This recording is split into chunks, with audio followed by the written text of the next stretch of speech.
NEET का exam हमेशा ही विवादों में रहता है। 2024 में लीक हुआ था। 2024 में भी हिंदुओं के इसी प्रकार से कलावे काटे गए थे, कानों से उनके कुंडल निकाल दिए गए थे, नाक से नोजपिन तक निकलवा दी गई थी।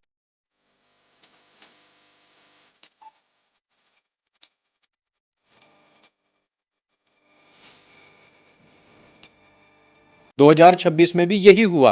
माँ बाप ने अपने बच्चों को कह दिया था नीट का एग्जाम छोड़ना है छोड़ दो, लेकिन जो ऑर्नामेंट्स तुमने पहन रखे हैं वो पहन कर रखो। हिंदू बच्चों के गले खाली करवा दिए गए थे, उनके गले से मंगलसूत्र तक उतरवा दिया गया था। यही नहीं, कपड़े काट दिए गए, उनके बटन निकाल दिए गए थे। विवादों और नीट के एग्जाम का दामन और चोली का रिश्ता रहा है।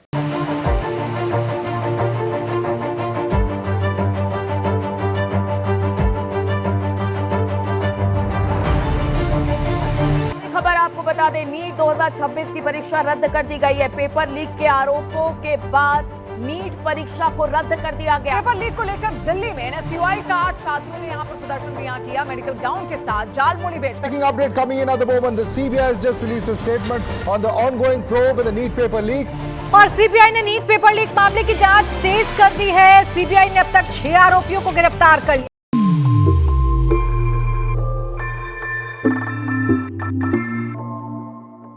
लेकिन 2026 में फिर से नीट का एग्जाम इसी प्रकार लीक होगा, इसके बारे में किसी ने सोचा तक नहीं था।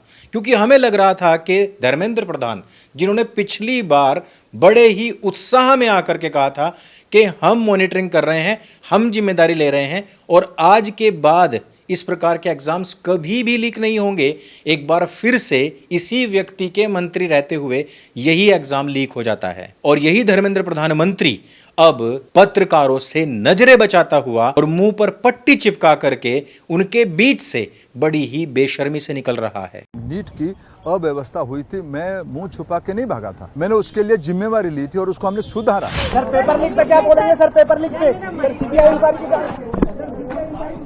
दोस्तों, अगर हम केवल धर्मेंद्र प्रधान की बात करें तो जब से ये व्यक्ति मिनिस्टर बना है तब से तकरीबन 90 एग्जाम के ऐसे ही पेपर लीक हो चुके हैं। छात्र वर्षों तक तैयारियां करते हैं, पढ़ाई करते हैं, माँ बाप लाखों रुपए उनकी पढ़ाई के ऊपर लगाते हैं। इस बार भी तकरीबन 13 लाख स्टूडेंट्स बैठे थे, लेकिन इन सब की मेहनत, इन सब का पैसा, इन सब की पूरी प्रतिभा के ऊपर सबका साथ, सबका विकास और छात्रों का विनाश नामक पंचवर्षीय योजना ने एक बार फिर से पलीता लगा दिया है।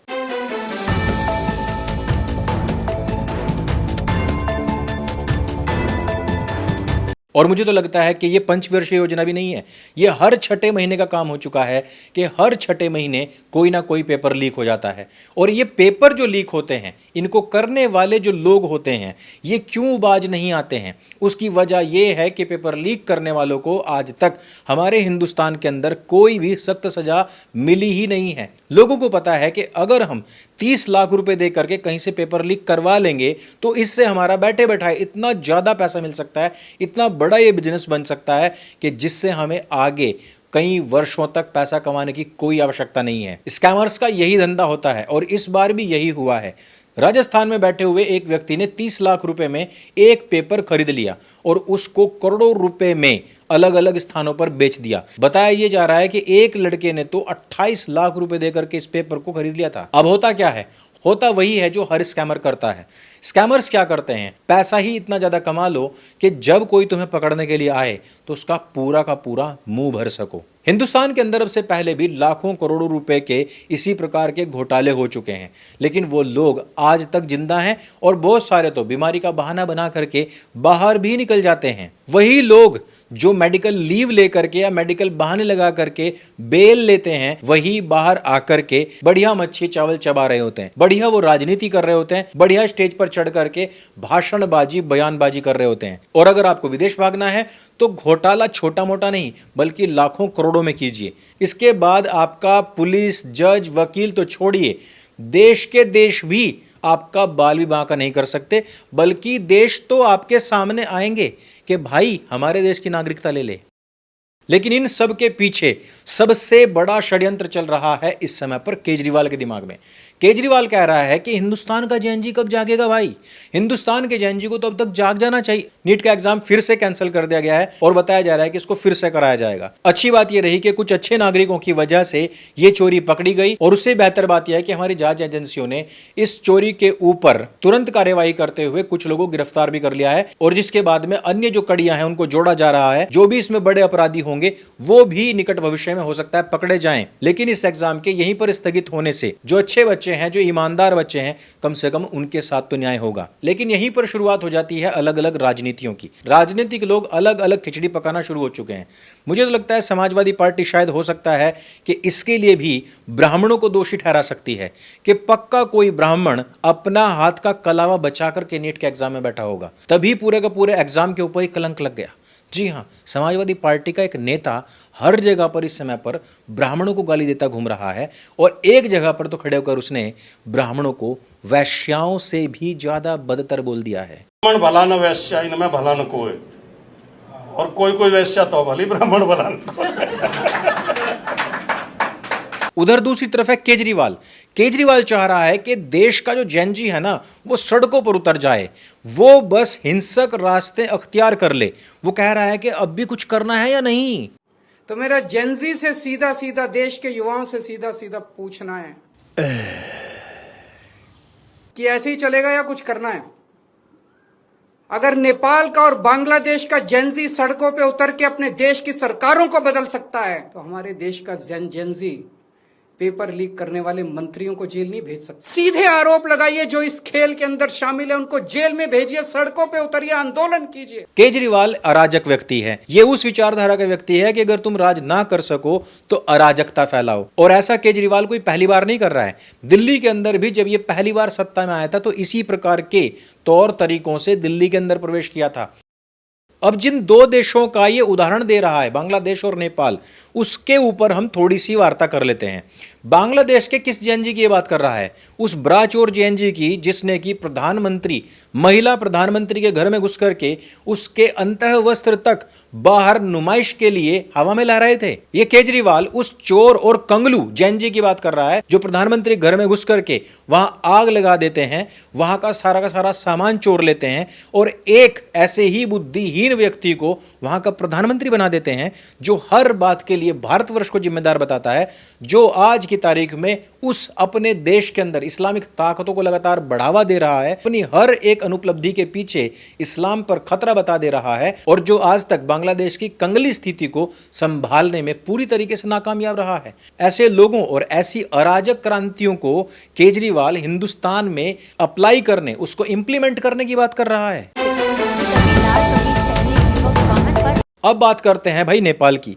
बालेन शाह क्या था? वो एक रैपर था। हिंदुस्तान की जनता और खास तौर पर यहाँ का जेएनजी इतनी बात तो जानता ही है कि यूक्रेन की शासन सत्ता संभाली थी एक जोकर ने, और उसने पूरे के पूरे देश की जो लंका लगा रखी है, रशिया के हाथों पूरा का पूरा यूक्रेन एक कॉमेडियन के चक्कर में आकर के जिस प्रकार से रौंदा जा चुका है ना, वो स्थिति हिंदुस्तान की कम से कम हमें नहीं करनी है। हमें विरोध करना है, हमें उस लेवल तक इस क्रांति को ले जाना है कि जहां पर सरकारें मजबूर हों, जहां पर सरकार केवल इसी तरीके की भाषणबाजी में न रह जाए कि सोना कम खरीदो, डीजल पेट्रोल कम खरीदो, तुम खाने का जो तेल है वो भी कम यूज करो, और साथ ही साथ तुम्हारे लोग क्या करते हैं? तुम्हारे नेता मंत्री की कोई अकाउंटेबिलिटी नहीं होती है। इस चीज का एहसास हमें सरकार को करवाना है कि हाँ ठीक है, देश के लिए हम ये सारे काम कर लेंगे, लेकिन तुम कम से कम इस देश को, यहाँ के छात्रों को, यहाँ के स्टूडेंट्स को एक अच्छा सिस्टम बना करके दो जिसके तहत हम अपने एग्जाम्स दे सकें। लेकिन हमें स्थिति ऐसी नहीं बनानी है जैसी बांग्लादेश, नेपाल या यूक्रेन की बन चुकी है। हमें स्थिति वैसी नहीं बनानी है जैसी पाकिस्तान, श्रीलंका की बन चुकी है। हमें स्थिति म्यांमार जैसी नहीं बनवानी है, और ये बहुत ही क्लियर एंड कट जेएनजी के दिमाग में होना चाहिए। सरकार है, गलती कर रही है, लेकिन उसको सुधारने का काम भी हो रहा है। और अगर कोई पेपर बेच रहा है तो हजारों लाखों की संख्या में करोड़ों रुपए दे करके स्टूडेंट्स के बीच से ही लोग उनको खरीद भी रहे हैं। जहां डिमांड होती है वहां पर सप्लाई भी होती है। दोनों ही तरफ के लोगों को वही सजा मिलनी चाहिए जो एक क्रिमिनल को मिलती है। ये छात्रों की प्रतिभा की हत्या है, और इसमें जितने भी लोग शामिल हैं इन सब के ऊपर हत्या का ही आरोप लगना चाहिए।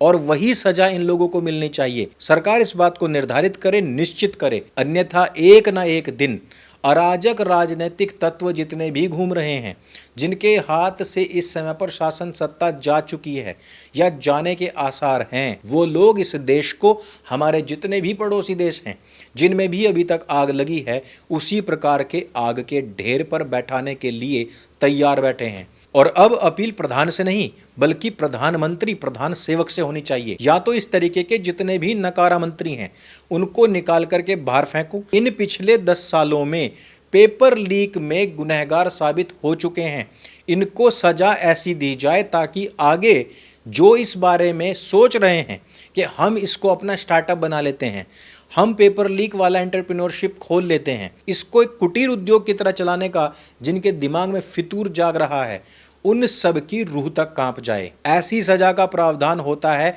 तो ठीक, अन्यथा छात्र हैं देश के अंदर बहुत बड़ी संख्या में और ये हर एक तरह की क्रांति करने के लिए तैयार भी हैं और सरकार उनको मजबूर भी कर रही है।